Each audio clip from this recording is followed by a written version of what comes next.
From the Library of Congress in Washington, D.C. Good morning.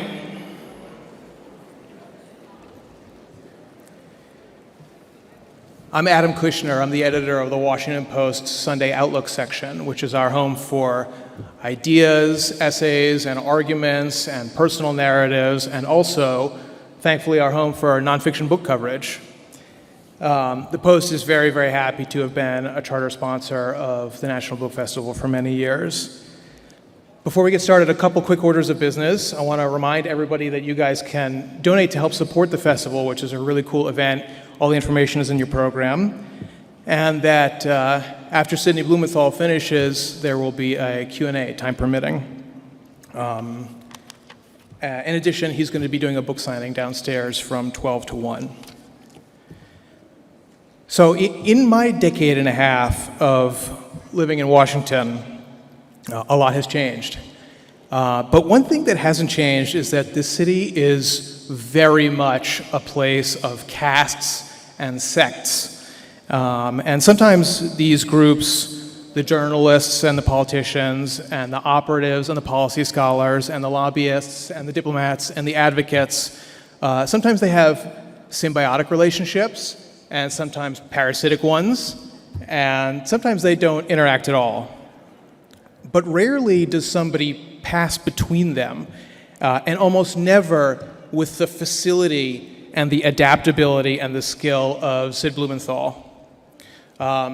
Sidney started his career as a journalist at the New Republic and the Washington Post. He worked, two of my alma maters as well. And then he covered Washington for the New Yorker, which is generally regarded as the summit of analytical and narrative political coverage, that Post covering DC. In his work as a journalist before, he was an early detection system for a problem we all know very well. He coined the term the permanent campaign. Then Sidney went into the administration, and he served as President Clinton's consigliere for his second term, where his portfolio bestrode every political issue in the White House. Afterward, he returned to journalism, where he worked at Salon and also wrote books about the Clinton and Bush administrations. Now, Sidney's gotten into probably his most ambitious project yet, giving Abraham Lincoln the Robert Caro treatment. I can't think of an American political figure more relevant to contemporary debates. The first of the 4 volumes of this series, A Self-Made Man, started, of course, at the beginning, and I remember reading the coverage of it when it first came out. The word magisterial appeared frequently, and we gave it a nice review also. Now, Sidney has just dropped Wrestling with His Angel, the second volume, which covers the years 1849 to 1856. Which is the battle against Stephen Douglas and the rise of a new political party, the Republicans. He could not have picked a better moment for a book about political realignment. And so now, please help me invite him up here to talk about it. Sidney Blumenthal.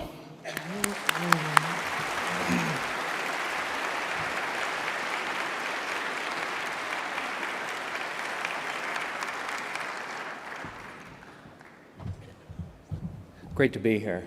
Thank you, Adam, for those very kind remarks. I am honored to be here at the Library of Congress National Book Festival. Last night, at the first event, I had a conversation with David McCulloch, who just finished up next door, and said, we really need Lincoln now. And he said, we need them all. The Library of Congress building, one of the most magnificent buildings in the country, did not used to be such a distinguished address. It used to be the location of a row of boarding houses facing the Capitol, inhabited by congressmen. And one of those was Abraham Lincoln. He lived on that site in the fourth one in. He was a stalwart Whig. That was the party of Lincoln. And he lived in a boarding house with Whigs, but it was also known as Abolition House because it was the center of anti-slavery operations in the District of Columbia. And I also want to say I'm very happy to be here speaking to those of you who are fellow Washingtonians. So the Washington Post, in talking about the National Book Festival, said it's a chance to hear people imitate Charles Dickens and take selfies. I don't know that Dickens took selfies, but I will do my poor imitation of Dickens, talking about this second of 4 volumes about the political life of Abraham Lincoln. This volume I've entitled Wrestling with His Angel. I've taken it from the story of Jacob from the Bible, of Jacob wrestling through a long night with an angel or himself, and emerging at dawn as somebody else, having resolved himself and assuming a new identity. He takes a new name. The name he takes is Israel. And something like that happened with Lincoln, but it happened in his wilderness years, lasting from 1849 to 1856, and he assumed a new identity. So let me pretend to be Dickens for a minute. The more time I have spent with Abraham Lincoln, the more I have come to understand that his words and actions were the careful result of his intense self-discipline. The silences that his law partner, William Henry Herndon, and his friends described as his melancholy were also a mask for his concentration, intellectual absorption, and focus.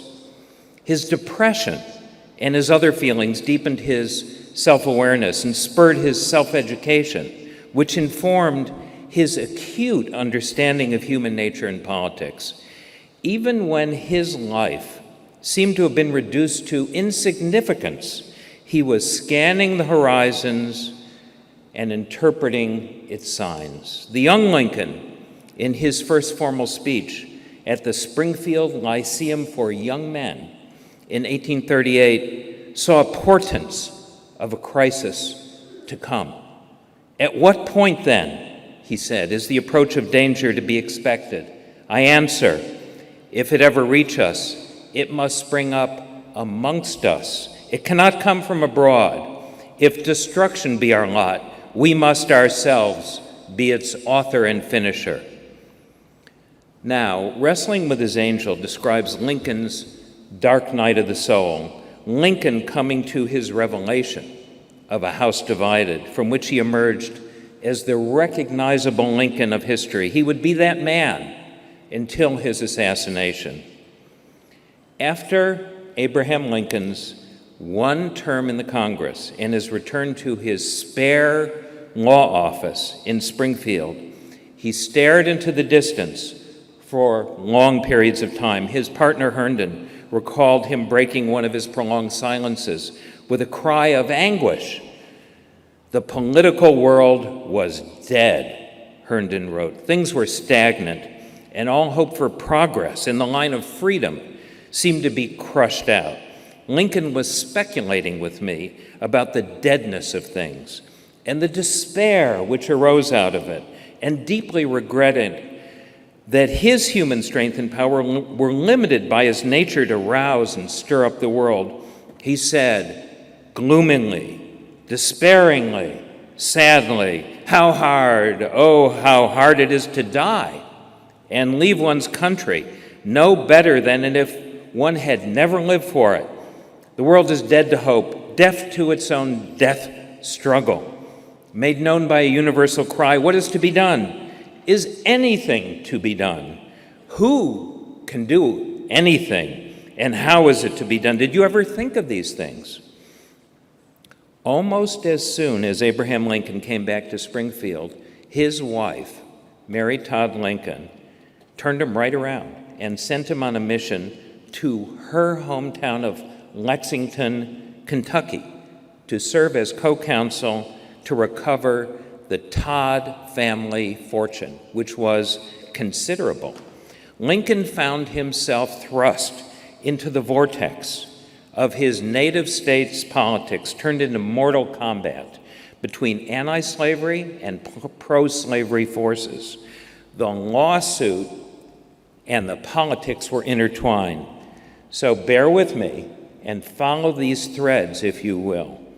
For nearly a decade, Mary Todd's father, John S. Todd, Senator Henry Clay's business partner and political ally, had tried to wrest the Todd estate from a man known as Robert Wycliffe, also called the Old Duke. He had married Polly Todd, a Todd cousin, who held the estate but passed away. Wycliffe was also the leader of the virulently pro-slavery movement in Kentucky. John Todd, running for the state senate against that movement, though a slaveholder himself, was demonized with the worst word that could ever be used against anyone in politics: abolitionist. In the middle of the campaign, in July 1849, he died of cholera. Lincoln arrived to pursue the family's case in October, just in time to observe the pro-slavery movement triumphantly rewrite the state constitution to eliminate the Kentucky law prohibiting the slave trade within its borders.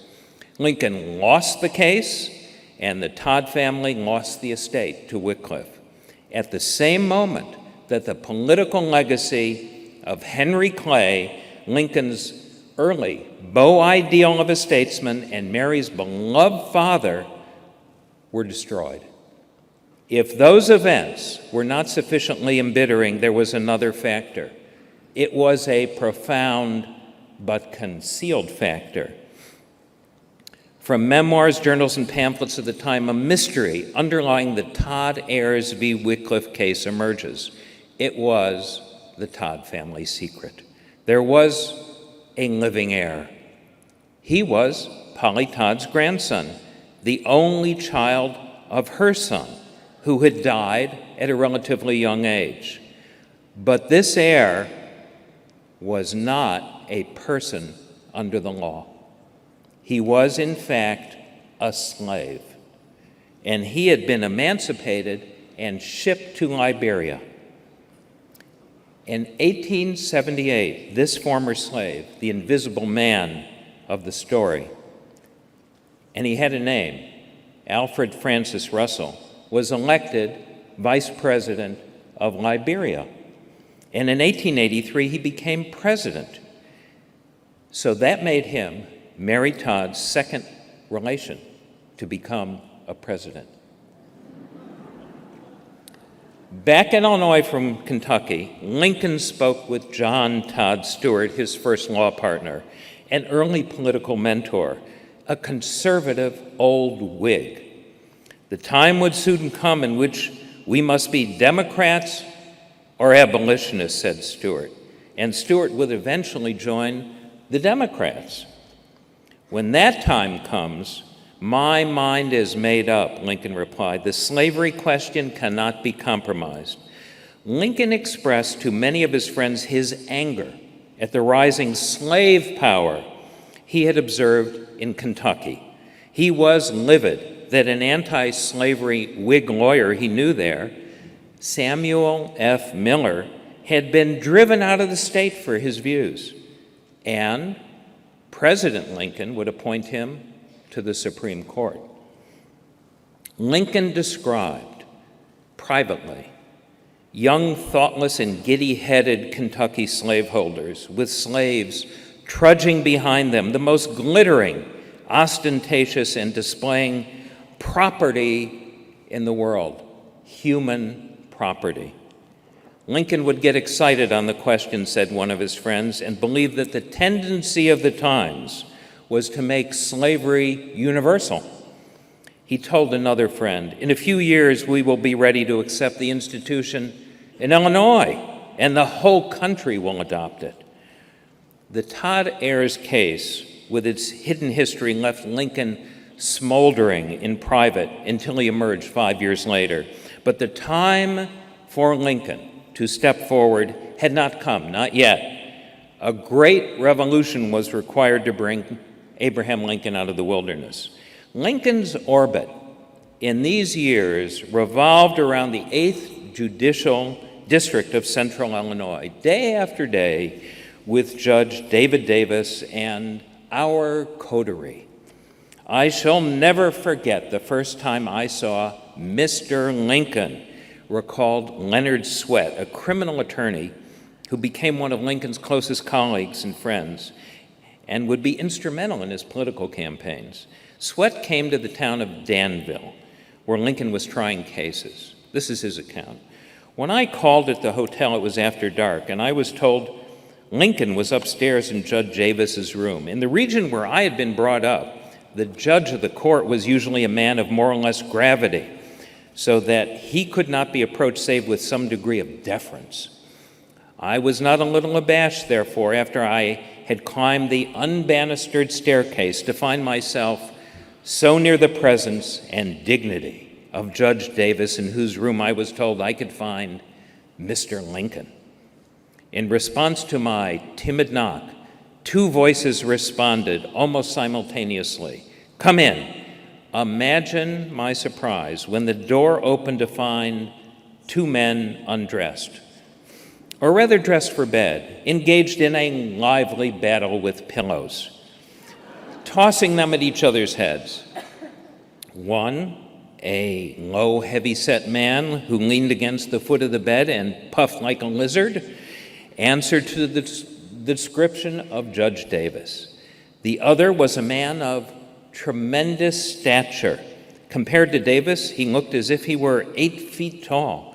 He was encased in a long, indescribable garment, yellow as saffron, which reached to his heels, and from beneath which protruded two of the largest feet I had up to that time been in the habit of seeing. This immense shirt, for shirt it must have been, looked as if it had been literally carved out of the original bolt of flannel of which it was made, and the pieces joined together without reference to measurement or capacity. The only thing that kept it from slipping off the tall and angular frame it covered was the single button at the throat. And I confess to a succession of shudders when I thought of what might happen should that button by any mischance lose its hold. I cannot describe my sensations at this apparition with modest announcement. "My name is Lincoln," strode across the room to shake my trembling hand. I will not say he reminded me of Satan, but he was certainly the ungodliest figure I had ever seen. Who was this Lincoln? This Lincoln was not an abolitionist, but he was, as he insisted, naturally anti-slavery. His deepening understanding of slavery and its full complexity as a moral, political, and constitutional dilemma began in his childhood among the primitive Baptist anti-slavery dissidents in backwoods Kentucky and Indiana, whose churches his semi-literate parents attended. As a boy, he rode down the Mississippi River to New Orleans. He was the original Huck Finn, and he discovered that New Orleans was an open-air emporium of slaves on auction, on gaudy display, and it shocked him. As a congressman in his single term here in Washington, he lived in a boarding house, abolition house. He experienced the invasion of slave catchers coming to seize one of the waiters as a fugitive slave. Undoubtedly, he knew the secret of the house where he lived, that it was a station in the Underground Railroad. He denounced the Mexican War as fraudulently started and voted numerous times against the expansion of slavery in the new Western territories that had been gained in that war. With the quiet assistance of the leading abolitionists in the Congress, he drafted a bill for emancipation in the District of Columbia, something he would make good on even before the Emancipation Proclamation was issued. And it is why we in the district today have Emancipation Day. But that first bill of Lincoln's never received even a single hearing in the House of Representatives. And then he came home to an obscurity that seemed as though it would never end. At the lowest moment of political despair and retreat in American politics to that time, marked by a widespread loss of faith in democracy itself, Lincoln emerged with his cause. Suddenly, in 1854, the once and future rivals of Lincoln combined to blow to smithereens the cornerstone of civil and political peace. Senator Stephen A. Douglas of Illinois, Lincoln's eternal rival from the beginning of his political career, seeking a transforming gesture that would carry him to the Democratic presidential nomination in the White House,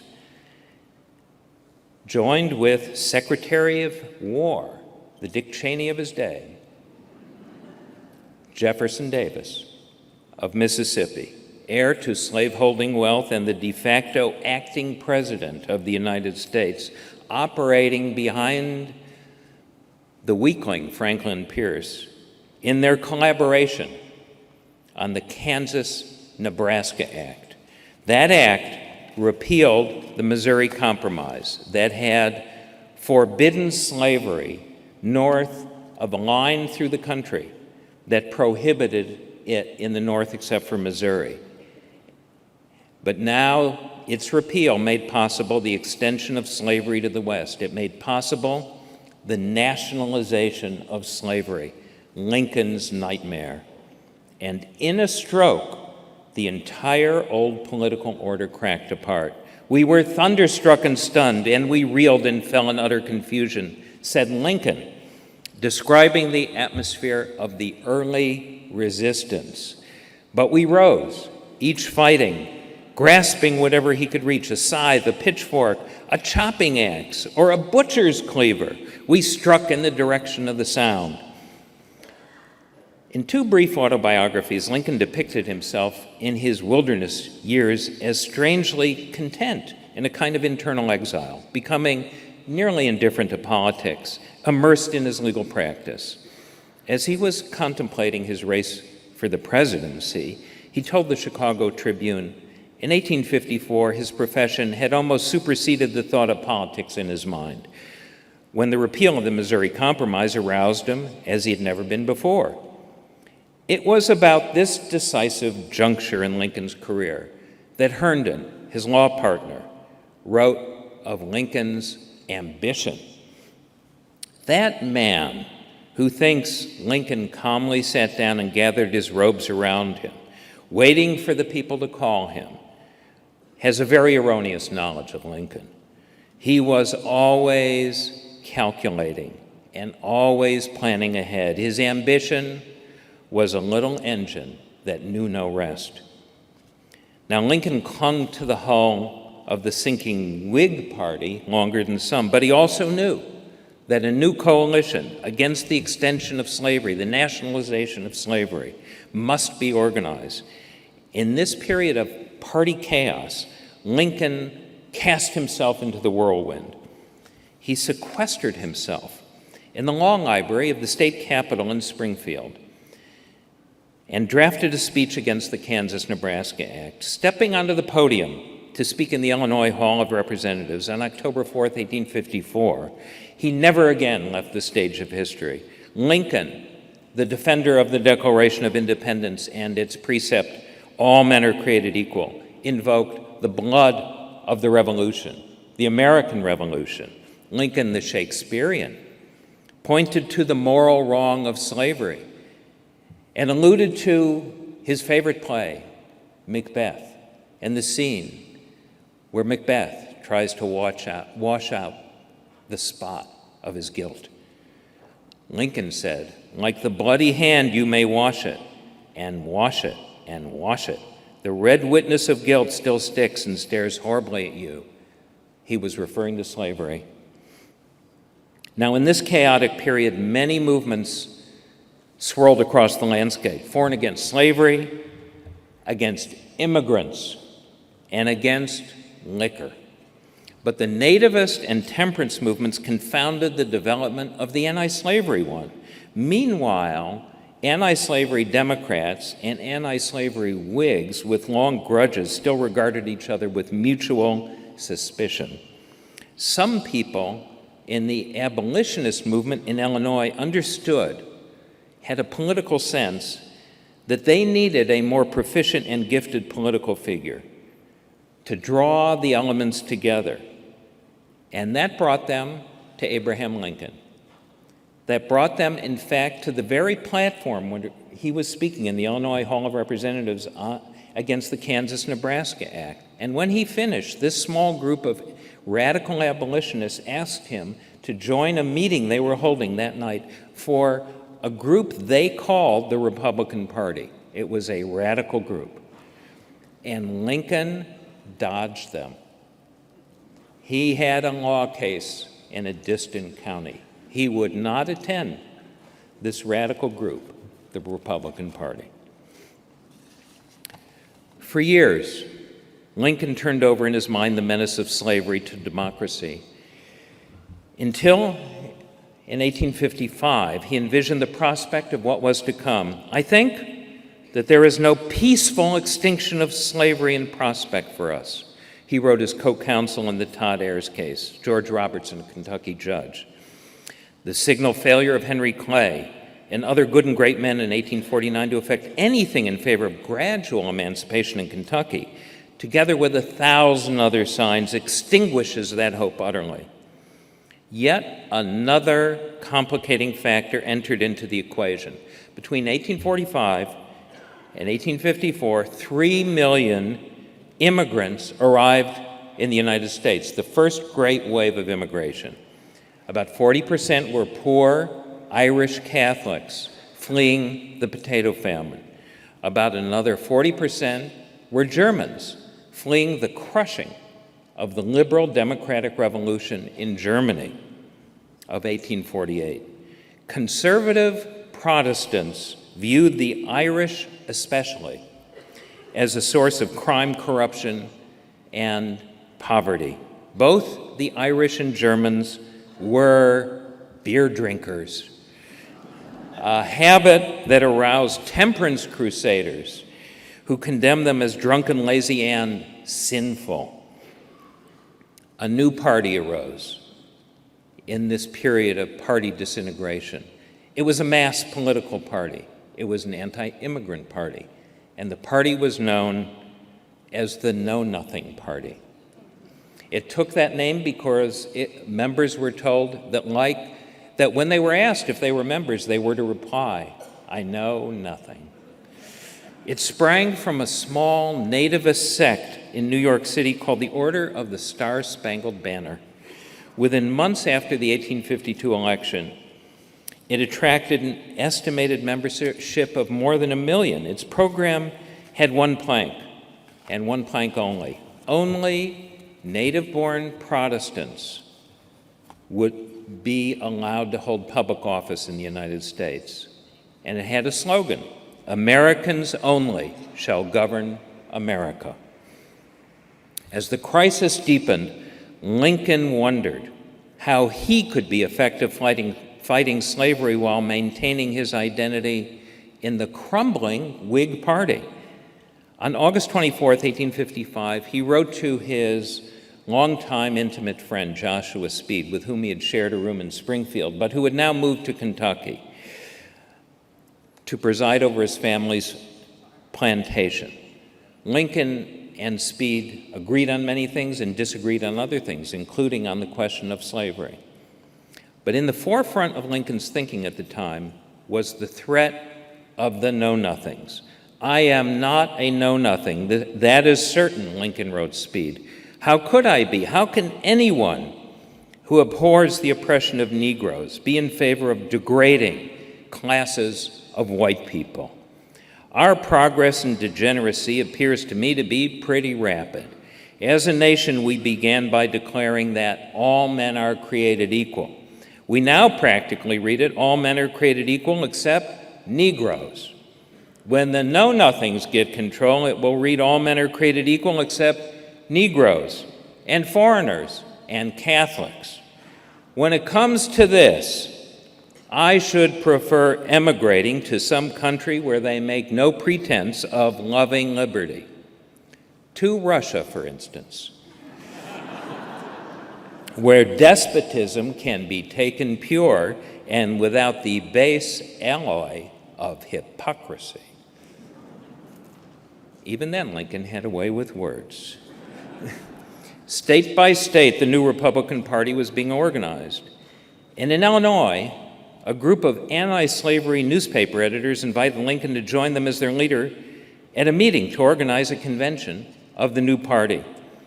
Lincoln was absent at the time, recalled Herndon, and believing I knew what his feelings and judgment on the vital questions of the hour were, I took the liberty to sign his name to the call. John Todd Stewart, Lincoln's first law partner, the conservative old Whig, rushed into the office trying to remove Lincoln's endorsement. Stewart excitedly asked Herndon if Lincoln had signed the abolitionist call in the newspaper. I answered in the negative, adding that I had signed his name. To the question, did Lincoln authorize you to sign it? I returned an emphatic, no. Then exclaimed the startled and indignant Stewart, you have ruined Abraham Lincoln. I thought I understood Lincoln thoroughly, Herndon said, but in order to vindicate myself if assailed, I immediately sat down after Stewart had rushed out of the office and wrote Lincoln, who was then in Tazewell County, attending court, a brief account of what he had done and how much stir it was creating in the ranks of his conservative friends. If he approved or disapproved my course, I asked him to write or telegraph me at once. In a brief time came his answer, all right, go ahead, we'll meet you, radicals and all. At that meeting, on February 22nd, 1856, George Schneider, editor of the German-language newspaper Staatszeitung, proposed a plank denouncing the know-nothings. The nativists present strongly opposed it. The conference threatened to collapse. Schneider announced he would submit his resolution to Lincoln and abide by his decision. Gentlemen, declared Lincoln, the resolution introduced by Mr. Schneider is nothing new. It is already contained in the Declaration of Independence, and you cannot form a new party on other principles. This declaration of Mr. Lincoln, Schneider recalled, saved the resolution and, in fact, helped to establish the new party on the most liberal democratic basis. Lincoln's judgment made possible the creation of the Illinois Republican Party, which became the instrument that would, in 4 years, carry him to the Republican nomination for president. But he could not foresee that distant future, nor could he predict the shocking 10 days that shook the world, that would soon polarize and clarify the coming conflict. On May 19, 1856, Senator Charles Sumner of Massachusetts delivered his speech on the attack on democracy, the crime against Kansas, then being taken over by the slave power. On May 21st, 2 days later, an army of nearly 1,000 pro-slavery Missourians under a red banner inscribed Southern Rights rampaged into the free state town of Lawrence, Kansas, and ransacked it. The next day, in the United States Senate, while Sumner sat writing at his desk, Congressman Preston Brooks of South Carolina approached him as he was sitting and battered him relentlessly on his head with a gold-handled cane, nearly killing him in retribution for his speech. Blood streamed across the floor of the Senate. 2 days later, May 24th, along Pottawatomie Creek in Kansas, radical abolitionist John Brown and his followers hacked 5 pro-slavery men to death in the middle of the night. And 5 days later, on May 29th, Abraham Lincoln stood on the platform of the new party that he had founded in Illinois, the Republican Party. Within 2 years of assuming his new identity as a Republican, Lincoln sounded his own note of destiny. Lincoln's language was drenched not only in Shakespeare, but also drawn from 2 passages of the King James Bible. From the Gospel of Mark, if a kingdom is divided against itself, that kingdom cannot stand. And if a house is divided against itself, that house will not be able to stand. From the Gospel of Luke, every kingdom divided against itself is laid waste, and a divided household falls. On June 16, 1858, declaring his candidacy for the U.S. Senate against Stephen A. Douglas, Lincoln explained, if we could first know where we are and whither we are tending, we could better judge what to do and how to do it. Now recall, just a few years later, he was despairing. He wondered, what is to be done? He thought the political world was dead. He had not thought through the crisis. And now the crisis was upon him. And this is what Lincoln said: a house divided against itself cannot stand. I believe this government cannot endure permanently, half slave and half free. I do not expect the Union to be dissolved. I do not expect the House to fall, but I do expect it will cease to be divided. It will become all one thing or all the other. By now, Lincoln's sense of historical time and political timing had become acute. 2 weeks after his defeat to Douglas, he wrote to a friend, "The fight must go on. The cause of civil liberty must not be surrendered at the end of 1 or even 100 defeats." In 1860, beginning his campaign for the Republican presidential nomination, in his speech at the Cooper Union in New York City, Lincoln concluded, "Neither let us be slandered from our duty by false accusations against us, nor frightened from it by menaces of destruction to the government, nor of dungeons to ourselves. Let us have faith that right makes might. And in that faith, let us to the end dare to do our duty as we understand it." Lincoln's political education was long, but many of the moments of Lincoln's awakening from his period of political slumber were not publicly known until years after his death. At about the time he was thinking this through, this problem of in early 1855, traveling the county court circuit, staying overnight in a boarding house, his discussion with a former judge and fellow lawyer, T. Lyle Dickey, another conservative old Whig, went on deep into the night. Judge Dickey contended that slavery was an institution which the Constitution recognized and which could not be disturbed. Lincoln argued that ultimately slavery must become extinct, recalled another Illinois lawyer who was present. After a while, said Dickey, we went upstairs to bed. There were 2 beds in our room, and I remember that Lincoln sat up in his nightshirt on the edge of the bed arguing the point with me. At last we went to sleep. Early in the morning I woke up and there was Lincoln half sitting up in the bed. "Dickey," said Lincoln, "I tell you, this nation cannot exist half slave and half free." "Oh, Lincoln," replied Dickey, "go to sleep."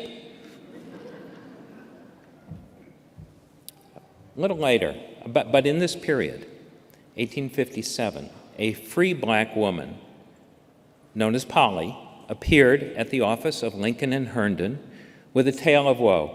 Her young son had hired himself out in a steamboat in the Mississippi, something like what Lincoln had done years earlier. But when he reached New Orleans, without free papers proving he was not a slave, he was imprisoned and about to be sold into slavery. Lincoln appealed to the governor of Illinois, who informed Lincoln he could do nothing. Lincoln appealed to the governor of Louisiana, who rejected his request. So, Lincoln drew up a subscription list, and Herndon raised money from Lincoln's friends in Springfield. Lincoln drew from his account of the Springfield Marine and Life Insurance Company what he had. And they located an agent in New Orleans to purchase the young man's liberty. And soon his prison door swung open, and he was returned to Springfield, to his mother. Lincoln had bought a slave in order to free him. It was Abraham Lincoln's first act of emancipation. Thank you.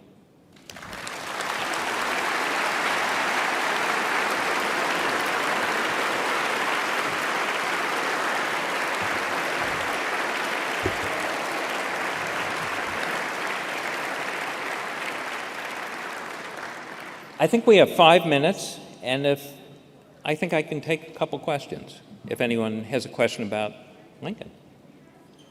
Sir. Can you hear me? Yes. I say this with humility. As you know, there are more books written about Lincoln than anything else. What led you to believe that you would be able to add to this? And of what you've just said, what has not been known previously by other authors? Thank you for that question. When I fell down this rabbit hole of Abraham Lincoln, I had no idea when or how I would emerge, and I'm still down this rabbit hole writing. But I thought that what I had to offer was my own experience as a journalist, as somebody who understood Washington, as somebody who grew up in Illinois, whose family is involved in Illinois politics, and as somebody who worked in the White House and participated in and observed a presidency firsthand. And so I thought that my skills might be brought to bear to provide some original insight and interpretation on Lincoln. And I hope I've done so in the first 2 volumes and then the next 2 to come, particularly about the House divided, country torn apart, and the emergence of Lincoln's political leadership, and how he dealt with that, and how he developed his argument and his words, and where he took it from, because he was only one person, and how he managed to develop and find the means that eventually would save the country and lead to emancipation. What was the Whigs Party view? What were their views on immigration? Well, there were no laws on immigration in the United States at the time. The question was, what were the views on immigration? There were no laws against immigration. People just came into the country. It was, but there was a lot of prejudice against this new wave of immigration of the Irish and the Germans particularly. And this movement developed against it. Lincoln, as I noted, abhorred the Know-Nothing movement, but he only did so in private. And he operated behind the scenes believing that it had to be undone by political means, through the operation of his friends, and Lincoln did work behind the scenes to undermine the Know-Nothing movement, engaged in even methods that we're familiar with today in places like Chicago, where he destroyed the Know-Nothing Party, entirely without any fingerprints, using his friends. But he did so with the belief that he needed to draw them and get them to participate in this anti-slavery coalition that became the Republican Party. And as he told Owen Lovejoy, one of the leading radical abolitionists who had come to Lincoln and wanted his leadership, he said, you know, the time had not come yet in the mid-1850s, but eventually it did. And Lincoln had to wait for the right time. And that's one of the other things about Lincoln. he says he would take a step depending on the timing.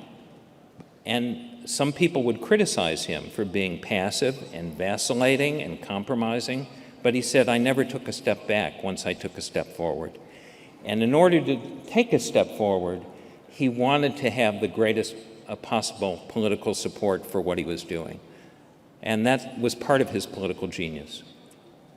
Just one more question.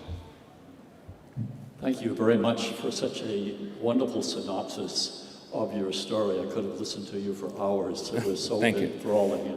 I'm sure the audience agrees with me. It was just outstanding. Thank you.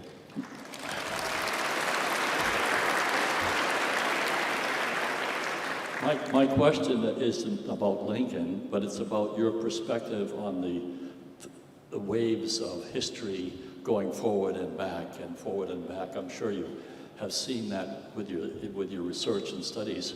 And there are many of us today who admire the intellect of Lincoln and Kennedy and other notable presidents, and we're struggling with the events in our present condition. And I was wondering if you might have a chance to put some of that in perspective so that we could leave this festival with hope that perhaps... Thank you for that.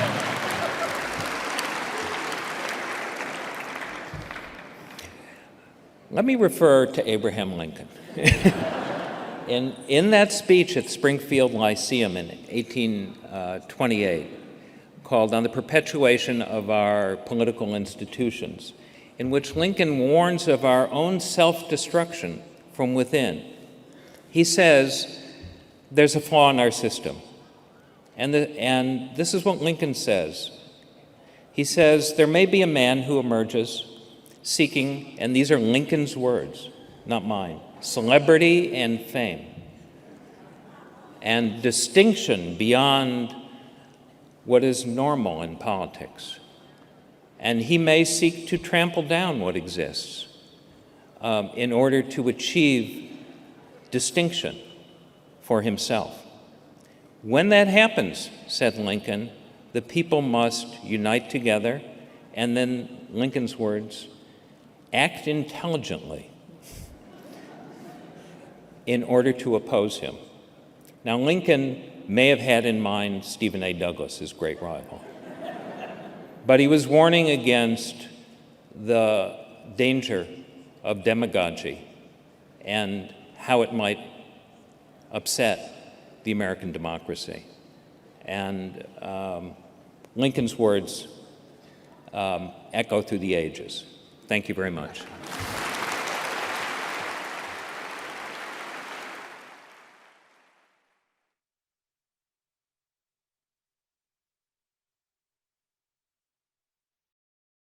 This has been a presentation of the Library of Congress. Visit us at loc.gov.